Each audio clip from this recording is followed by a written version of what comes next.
Pourquoi la bouillotte de nos grands-mères deviendrait-elle notre meilleure amie? Bonjour, je suis Muriel, réflexologue, naturopathe et énergéticienne à Alès dans le Gard. Pensez-vous que la bouillotte est vieillotte? Qu'elle vous ramène à une image ringarde? Eh bien non. La bouillotte peut devenir votre allié sur le chemin de la pleine santé, car c'est un élément simple, pas cher et indispensable dans le monde de la santé au naturel. En naturopathie, cette technique fait partie de l'hydrologie. Alors, me direz-vous, pourquoi utiliser une bouillotte? Tout d'abord, il faut savoir que lorsque l'on amène du chaud à un endroit particulier du corps, cela ramène le sang dans l'organe ou le système et cela va permettre le drainage des toxines.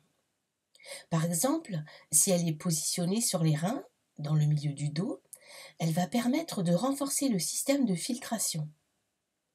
Posée sur le foie, à droite sous le sein, elle va permettre de drainer les toxines du foie. Pourquoi mettre une bouillotte sur le foie? Le foie est un organe qui aime la chaleur. Les 2400 litres de sang qui le traversent chaque jour pour y être nettoyés entrent avec une température de 39,7 degrés et ressortent à 41,3 degrés. Il mesure environ 28 cm pour un poids d'à peu près 1,5 kg. Il est également connu pour être le seul organe capable de se régénérer si on lui en retire une partie. Sa couleur rouge foncé est due à sa riche vascularisation et à la présence de veines hépatiques et de la veine porte. À lui seul, il gère plus de 300 fonctions vitales, dont la transformation des nutriments, le stockage des vitamines, la synthèse et la détoxification du sang.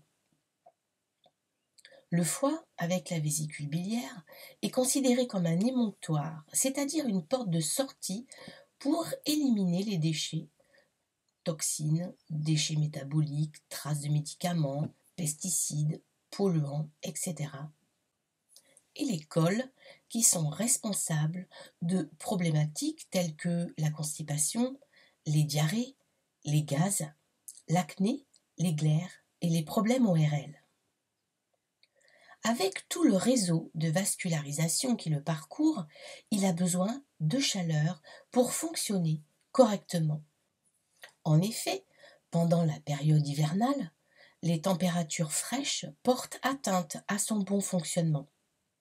Il se met alors à travailler au ralenti, car le froid a tendance à rétracter les capillaires sanguins, contrairement à la chaleur qui les dilate.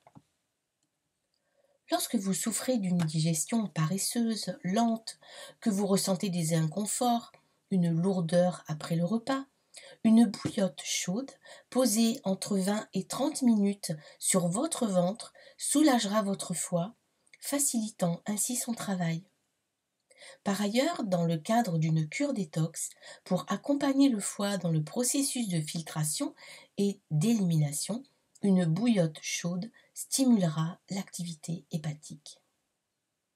Alors quels peuvent être aussi les autres avantages de l'utilisation de la bouillotte? Pour une meilleure élimination, vous pouvez l'appliquer sur les reins. Elle va soutenir leur travail de filtration, apaiser les peurs.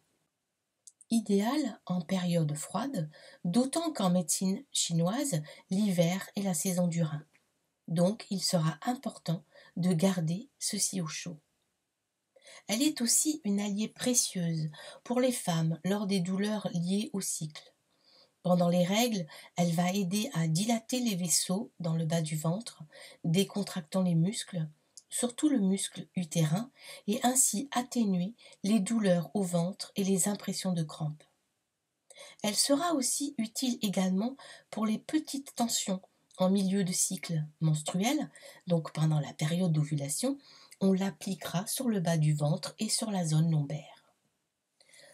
C'est aussi un réconfort pour amener la détente après une journée difficile, de stress par exemple. Elle dénoue les tensions psycho-émotionnelles, on favorisera plutôt la zone de la nuque et du dos. On la placera au fond du lit pour les personnes qui souffrent du syndrome des pieds froids.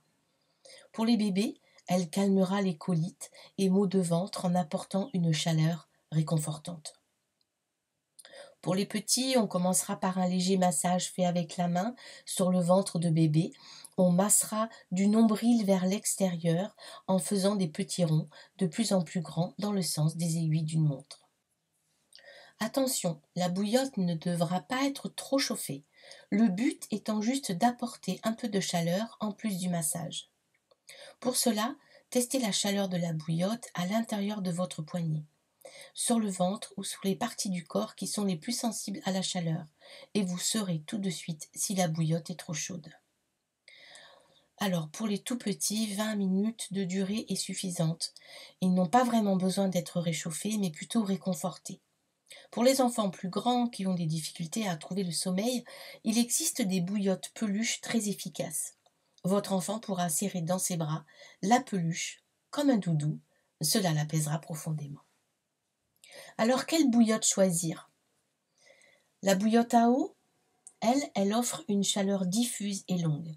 Elle a l'avantage de durer extrêmement longtemps, jusqu'à 8 heures pour 2 litres de contenance.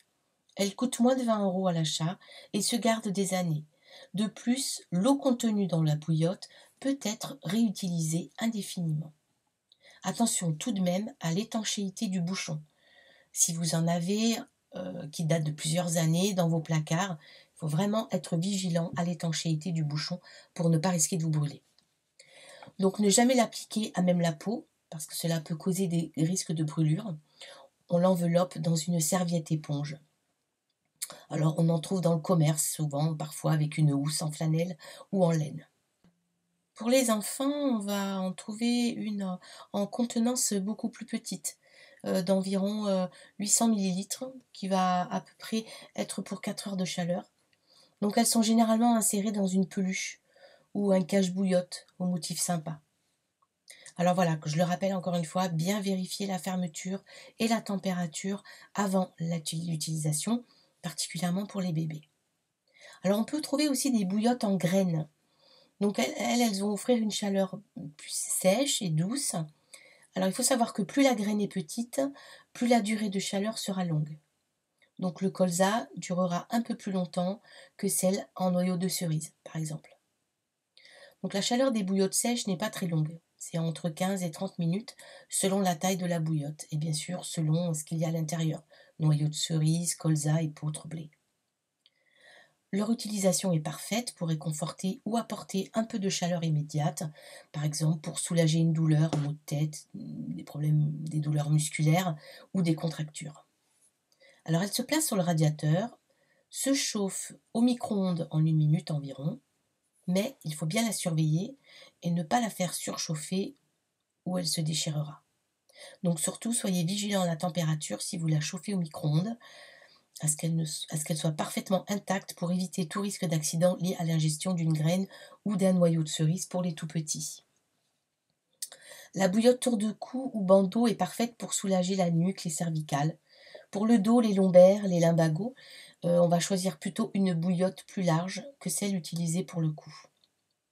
Alors personnellement, je préfère la bouillotte classique à l'eau, car en tant que naturopathe, je ne préconise pas l'utilisation d'un four à micro-ondes. Peut-être que ce sera le sujet d'un nouvel article. Alors il n'y a pas vraiment de contre-indication à l'utilisation de la bouillotte. Il faut bien sûr être vigilant et éviter toutes les lésions ou les plaies suintantes, ainsi que sur les varices. Bien sûr, gardez à l'esprit que l'usage de la bouillotte est ponctuel et bien sûr qu'il ne se soustrait jamais à l'avis d'un professionnel de santé ou de médecine. Alors, je vous invite grandement à user et abuser de vos bouillottes et votre corps vous dira merci. Alors, si cette vidéo vous a plu, vous pouvez la liker, la partager, vous abonner à ma chaîne. Si vous désirez me contacter, vous pouvez me contacter par mail à muriel.reflexologie@gmail.com ou sur mon site internet murielreflexologieplantaire.fr. Eh bien, prenez bien soin de vous. À très bientôt.